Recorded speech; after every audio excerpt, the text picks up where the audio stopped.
معزز سامعین و ناظرین، پھر میں ایک اور نئی بات لے کر حاضر آیا ہوں۔ میں آپ کی سماعتوں کے حوالے کروں اس سے پہلے کہ اگر آپ میرے چینل پر نئے ہیں تو پلیز چینل کو سبسکرائب ضرور کریں اور ساتھ ہی ساتھ بیل آئیکن کو دبا کر آل بٹن پر پریس کریں تاکہ ہماری ہر ویڈیوز کا نوٹیفیکیشن آپ تک آسانی کے ساتھ پہنچے۔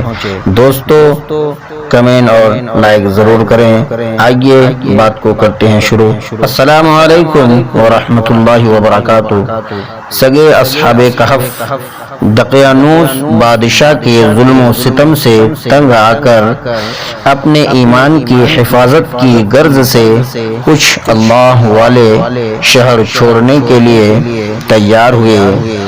جب جماعت اولیاء شہر سے جانے لگی تو ایک کتا ان کے پیچھے ہو لیا۔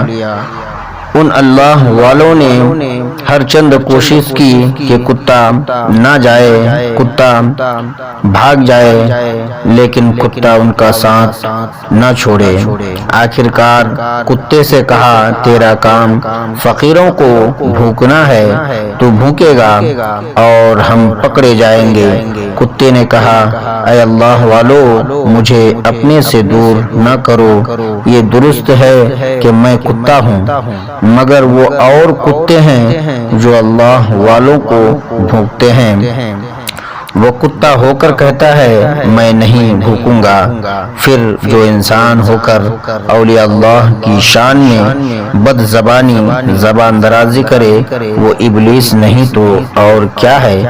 خدائے کریم کو اس کتے کی وفاداری ایسی پسند آئی کہ اللہ تبارک و تعالی نے قرآن مجید میں ان کا ذکر فرمایا، وَقَلْبُهُمْ بَاسِطٌ ذِرَاعَيْهِ بِالْوَصِيدِ، اور ان کا کتا اپنی کلائیاں پھیلائے ہوئے ہے غار کی چوکھٹ پر۔